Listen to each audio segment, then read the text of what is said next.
Hi, my name is Liz Cooper and I'm the Science Alive Office Coordinator here at DRI, and I'm here to show you kind of a demonstration on how to utilize Scratchboard. So hopefully you have your sketch of your ocean food web and you kind of have an idea of what you're going to create.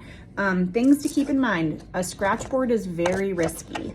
All these marks are on here from a demonstration I did for another green box, and they're not gonna go away. So once you etch into your Scratchboard, that mark is there forever. So this is a really good lesson in patience, tolerance, adaptation, and kind of going with what happens and, evolving along the way.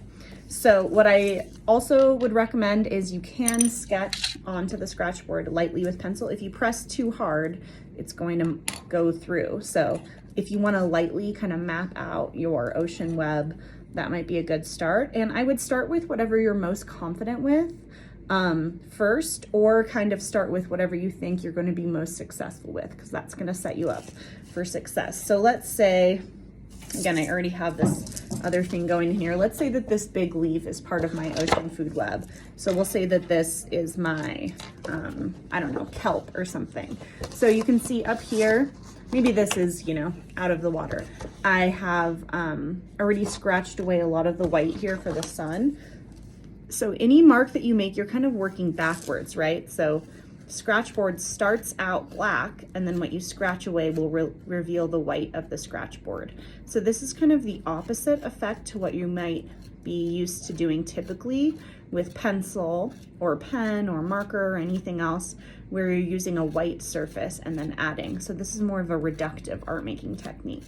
But if you did want to have something really, really concentrated and really, really white, you simply have to scratch away all of it until it reveals kind of the white underneath. Keep in mind for animals, for scales, you want to make sure that your lines are kind of all going in the same direction. Let's say that I was going to do like fish scales on this.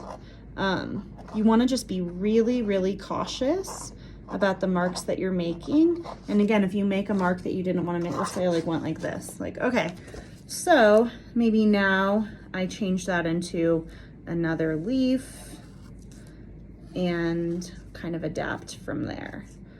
And kind of try to hide your mistakes. I would say that's one of the things that I learned as an artist, is sometimes you just want to kind of hide what you're doing. So I've just kind of adapted to that, and now it's just another little leaf that's branching off of that big one. So think about your ocean food web and how you want each section to go. Think about how I would recommend if you're going to be doing arrows, to do those at the very, very end. I do a lot of webs and things like that, and the arrows are always getting messed up. So save those until the very end. And then think about too, details can be kind of tricky. So let's say if you're trying to do some type of a fish, I would keep whatever, defining characteristics are there. So maybe this long tail, snout, an eye,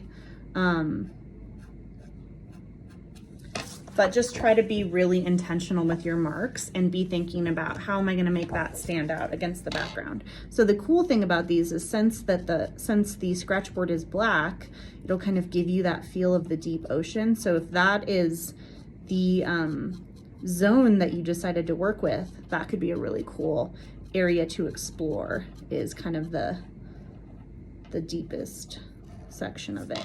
So I want to make this little fish stand out from the background. So I'm going to go in and give kind of some scaly texture, some stripey things, so that it really is a bit brighter than that background, and so that it stands out even more than these little leaves. So yeah, let's see what else. So adapt with your mistakes. You only get one of these, so try your best to make it look good. Even though this looks pretty bad, I can make it look good if I want to, and if I'm open to adapting to that. Other things to keep in mind. Oh, so you have this one tool. You can use just the tip of it, but you could also use the edge to make a wider line, that can be really powerful. Or like, let's say I wanted to carve out like a big area, it's gonna be a lot easier using that versus doing a bunch of teeny lines with this side. Also just play around with like what you can do. So let's see if I turn this,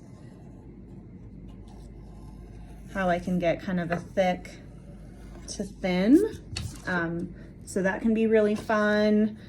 Stippling, so you can take your, I've did a little bit of stippling up here already, but you can do kind of dots. Keep in mind noise pollution and respecting your peers in class. But for effect, stippling can be a really fun way to add a different texture, or like maybe you wanted to do like bubbles in the water, so you could do some really thin bubbles to kind of show like, I don't know, a fish or something was breathing.